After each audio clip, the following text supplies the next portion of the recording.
Agora vamos para as cirurgias de mama. De Aqui mama. a gente, antes, Isso. rapidinho. É um preenchimento, né? Só comentar essa foto aqui, esse antes e depois. Então você vê a sequência. Meu Deus. Você vê uma sequência. Que alguém dó, que né? é óbvio que o envelhecimento facial ele existe para todo mundo. E a cirurgia e a medicina e a estética vieram ajudar a minimizar o envelhecimento ou fazer um envelhecimento mais ativo. Porém, a gente tem que cuidar quando a coisa degringola num excesso em que vai gerar problemas futuros, principalmente com preenchimentos definitivos. Doutor, você já negou, por exemplo, para alguma paciente? Não. Procedimento? Sim. Daí já está demais, eu não vou fazer porque você já passou do limite. Então, eu tenho vários colegas, a gente discute muito isso, a gente mais nega do que opera. Você está brincando, sim, doutor? No consultório, sim. A gente Olha! mas é óbvio que você tem que ser comedido na tua explicação, você tem que justificar para a paciente. Sim. Mas uma paciente com excesso de peso, uma paciente em que tem uma síndrome metabólica, Entendi. em que hipertensão, diabetes, gordura visceral, você precisa... Daí é um risco muito grande para o cirurgião. Para o cirurgião e para o paciente paciente. A gente também, tem que pensar no resultado que a paciente imagina. Nem todo mundo pensa no resultado que a paciente imagina. A gente precisa sentar com a paciente, o que você imagina de resultado? Se ela conseguir me explicar e eu não conseguir propor para ela e fazer o resultado, eu não posso fazer. Pode fazer. Eu não tenho a liberdade de executar, de cobrar da paciente um resultado que ela quer e eu não posso dar. Entendeu? Então vamos agora para as cirurgias de mama, gente, que também tem então, bastante eu resultado. Eu coloquei uma prótese rompida. Essa é uma prótese rota. Uma prótese que rompeu. Então, todo mundo imagina que prótese é eterna. Vai colocar uma prótese, a prótese vai ser para sempre. Não existe isso. Não existem próteses vitalícias. Existem próteses, as próteses atuais, as últimas gerações de próteses, elas são extremamente duradouras. Mas uma prótese pode romper. Ao romper, tem que trocar. Então, é mais uma cirurgia fácil de executar, você troca a prótese por uma prótese nova, sem grandes problemas. Tá. O problema são as assimetrias que acontecem ou no pós-operatório imediato ou no pós-operatório com o tempo. Lembrar que toda paciente tem uma mama diferente da outra.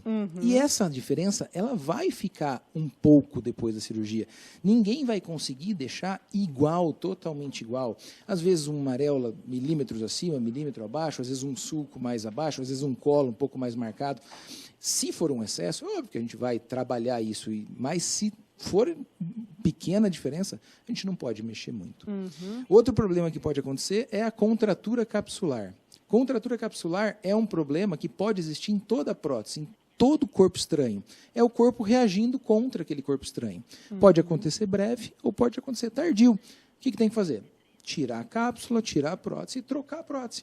Se a paciente quiser uma prótese ainda. Às vezes a paciente nem quer uma prótese, você maneja os tecidos dela para montar um novo cone mamário para isso. Agora, doutor, e cirurgias como lipoaspiração? Essas são as cirurgias mais realizadas, né? Contorno corporal, abdominoplastia e lipo são as cirurgias mais realizadas. O principal problema é manejar a cicatriz, é convencer as pacientes da cicatriz que eu posso dar para ela e da cicatriz que ela pode me dar. É uma via de mão dupla. Eu vou tentar fornecer para ela uma cicatriz de qualidade e o corpo dela vai também me fornecer uma cicatriz de qualidade, que eu vou ter que manejar. Essa foto que a gente está vendo agora, doutor, o que foi isso? Isso é uma fibrose pós-lipoaspiração. Então, é uma lipoaspiração em excesso ou uma falta de fisioterapia e drenagem no pós-operatório. Por isso que também é uma via de mão duplas. Ou é o cirurgião que executa errado, ou executa muito afoito, ou é a paciente que sai do hospital achando que está tudo pronto, e não está. E tem os procedimentos para fazer depois, né? Isso, aí depois você... E também tem as formas de corrigir todos esses problemas cicatriciais que podem acontecer. Né? Isso daí também é a mesma coisa? Essa é uma fibrose cicatricial pós-lipoaspiração. E quando é só uma questão de retoque de uma cirurgia plástica, doutor? Como é que funciona? Depende do tempo. Normalmente, uma cirurgia plástica, ela requer um refinamento. A gente não gosta do termo retoque, a gente gosta do termo refinamento. Refinamento você pega uma cirurgia, uma paciente que está um pouco acima do peso, você faz uma lipoaspiração, faz uma abdominoplastia e depois de 6 meses ainda precisa de um adendo. precisa de um quê. Isso a gente chama de refinamento e é executável, é normal, é totalmente normal a gente indicar um refinamento que muitos chamam de retoque. Na verdade, a gente gosta de falar, a gente está refinando um pouquinho, melhorando um pouquinho mais e esse a execução. Refinamento é uma nova cirurgia. É uma nova cirurgia. Tá. Pode ser uma cirurgia pequena com anestesia local, pode ser uma cirurgia grande. Depende do caso. Depende. E isso é muito da discussão, né? Conversar com o paciente sobre isso antes. Agora, doutor, quais os desafios na correção de uma cirurgia mal sucedida? Principalmente quando essa cirurgia não é feita por você, por exemplo, no caso. Chega uma pessoa no seu consultório com uma cirurgia mal sucedida de um outro médico para você. E daí? O primeiro passo é apagar o incêndio. Né? Porque a paciente ela vem com um incêndio psicológico na cabeça de que ela precisa resolver aquilo para melhorar. Nós também queremos aquilo. Mas a gente precisa apagar, porque às vezes a paciente não vai conseguir corrigir tudo de uma vez só. Então a gente precisa conversar e pontuar com a paciente qual vai ser o nosso projeto. Então, ela vai ter um projeto. É uma cicatriz, é uma fibrose, é uma mama que caiu, é uma prótese que não deu certo, ela teve que tirar, infectou, alguma coisa aconteceu, ela está só com uma mama com prótese, às vezes acontece isso.